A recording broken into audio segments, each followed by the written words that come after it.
High বন্ধুরা, তো আজকে চলে এসেছি দেখো কি নিয়ে, খিচুড়ি। বৃষ্টির স্পেশাল খিচুড়ি আমার তো ভীষণ পছন্দ। আশা করছি দেখতে পাচ্ছ কী কী করেছি। চলো তোমাদের সঙ্গে এই দিনটা একটু শেয়ার করে নিই। বাইরে দেখো বেশ বৃষ্টি পড়ছে, তোমাদের বোঝাতে পারছি কি আমি জানি না, বেশ ঝমঝমিয়ে বৃষ্টি। তো বৃষ্টি পড়লি বাঙালিরা চাই গরম গরম পাতে গরম গরম খিচুড়ি। তাই আমি সকাল সকাল চাপিয়ে দিলাম হাঁড়ি। চালগুলো ভালো করে ধুয়ে, জল যেহেতু গরম হয়ে গেছে, চালগুলোকে পরিষ্কার করে আমি এবার হাঁড়িতে দিয়ে দেবো।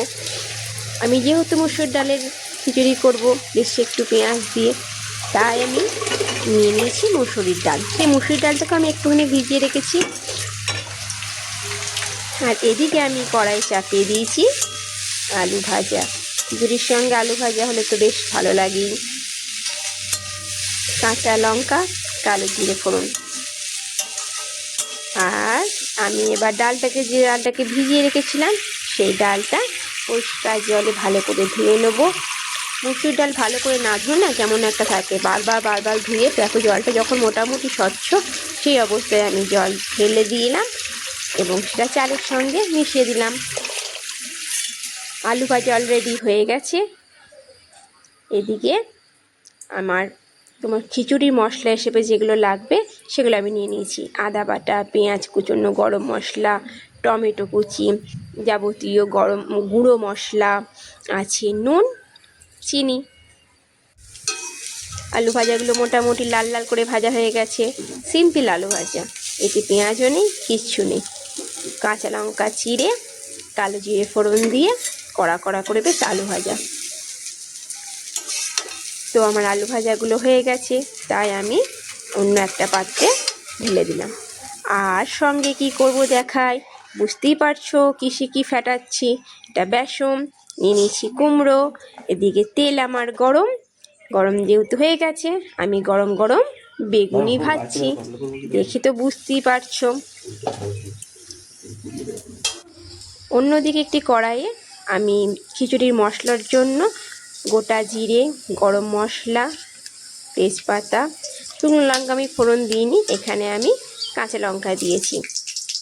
মোটামুটি ভাজা হয়ে যাওয়ার পর একটুখানি আমি সামান্য চিনি দেবো, কারণ চিনিটা দিলে না বেশ রঙটা ভালো আসে। চিনিটা যতক্ষণ না তার লাল রঙটা ছাড়ে ততক্ষণ আমি কিন্তু কোনো কিছু অ্যাড করি না। আশা করছি তোমাদের বোঝাতে পারছি। দেখো চিনিটা হালকা গরম হতে থাকছে এবং লাল লাল হতে হবে, একটু সময় দিতে হয়, কারণ চিনিটা তেলে গলতে একটু সময় লাগে। তারপর দেখো একটা লাল লাল ভাব এসে যায়, সেই লালটা ছাড়লে না সুন্দর কালারটা আসে। বুঝতে পারছো চিনিটা গলতে শুরু করেছে, আমি সেটা নাড়তে শুরু করে দিয়েছি। ওই লাল লাল গলে গেছে, চিনি মোটামুটি গলে গেছে। এমন অবস্থায় আমি পেঁয়াজ কুচিগুলো দিয়ে দিলাম। পেঁয়াজগুলোকেও ভালোভাবে নাড়ানাড়ি করতে হবে, ভাজাভাজি করতে হবে।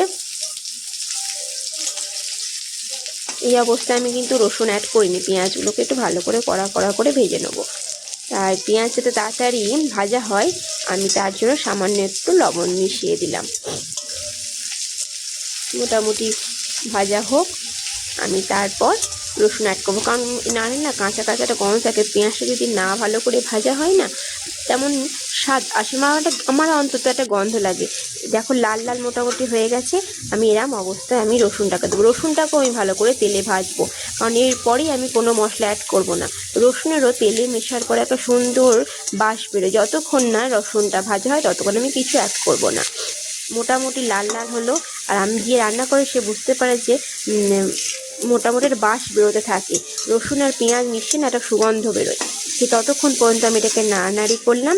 ব্যাস, তারপর আমি অ্যাড করব টমেটোগুলো পেঁয়াজে ভালো করে ভেজে নেবো, কারণ মশলার সঙ্গে না টমেটোগুলো ভালো নরম হতে চায় না। সেই জন্য পেঁয়াজের সঙ্গে তেলে দিলে কালারটাও ভালো হয় এবং তাড়াতাড়ি সেদ্ধ হয়ে যায়। আমি তার জন্য একটু চাপা দিয়ে রেখে দিলাম। দেখো মোটামুটি গলে গেছে, টমেটোগুলো বেশ ঘাঁটা ঘাঁটা হয়ে গেছে। তাই এইবার আমি মশলাটাকে অ্যাড করব। বাকিটা আমি সমস্ত যে মশলাগুলো নিয়ে রেখেছিলাম, ব্যাস নাড়ানাড়ি করতে হবে এবার। তাই সামান্য জল দিয়ে বেশ কষিয়ে যতক্ষণ না বাস ছেড়ে ততক্ষণ আমি এটাকে নাড়ানাড়ি করবো। তাই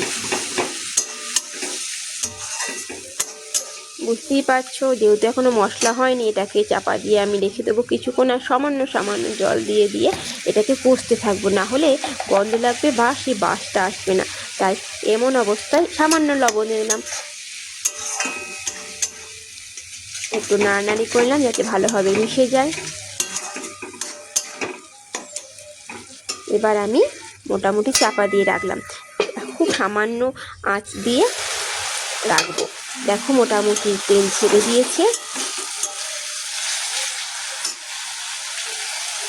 এবার আমি পাশ থেকে জল অ্যাড করে দেবো। মোটামুটি খিচুড়ির মশলা তৈরি। একটুখানি ফুটে যাক, এবার আমি সেটা, এদিকে আমার চাল ডালও মোটামুটি সেদ্ধ হয়ে গেছে। দেখো ফাটা ফাটা হয়ে গেছে, চালও ফেটে গেছে এবং ডালও ফেটে গেছে, তাই না? বোঝা যাচ্ছে। এবার আমি এই চাল ডালের সঙ্গে মশলাটা অ্যাড করবো। চাল ডাল যতক্ষণ না ফাটে না মশলাটা দিয়ে অ্যাড করা উচিত নয়। মোটামুটি দিলাম, নরম হয়ে গেছে বা চাল ডাল ফেটে গেছে। এবার আমি মশলাটাকে অ্যাড করে দিলাম। এবার মশলাটাকে আমার মেশানোর পালা, তো আমি মিশিয়ে নিই মশলাটাকে ভালো করে। এই সময় অবশ্যই আঁচ যেন কমিয়ে দেবে, না হলে মশলা দিয়ে না ঘাঁটলে না গলা আটকে যায়। কারণ খিচুড়িতে তো বেশি জল ব্যবহার করা হয় না, আটো আটো যেহেতু মাখা মাখাটা পছন্দ করে, বা অনেকে আছে যে পাতলা খিচুড়ি। আমি এদিকে কড়াই গরম তেল বসিয়ে দিয়েছি আর মাছ ভাজতে দিয়ে দিয়েছি। কারণ খিচুড়ির সঙ্গে ডিম ভাজা বা মাছ ভাজা আমার তো ভীষণ পছন্দ, তোমরাও আশা করি খুব ভালোবাসো। আর এই বর্ষাতে খুব ভালো লাগে। অলরেডি মাছ আমার ভাজা হয়ে গেছে আর এদিকে আমার খিচুড়ি রেডি, বুঝতেই পারছো। সঙ্গে দেবো একটু গরম মশলা আর ঘরে গরুর খাঁটি ঘি, যা সুন্দর বাস বেরোবে না, খুব সুন্দর লাগে। ঘি দিলাম, রেডি আমার খিচুড়ি রেডি। তো খাবে নিশ্চয়ই, তো অবশ্যই আমার বাড়ি চলে এসো। ব্যাস।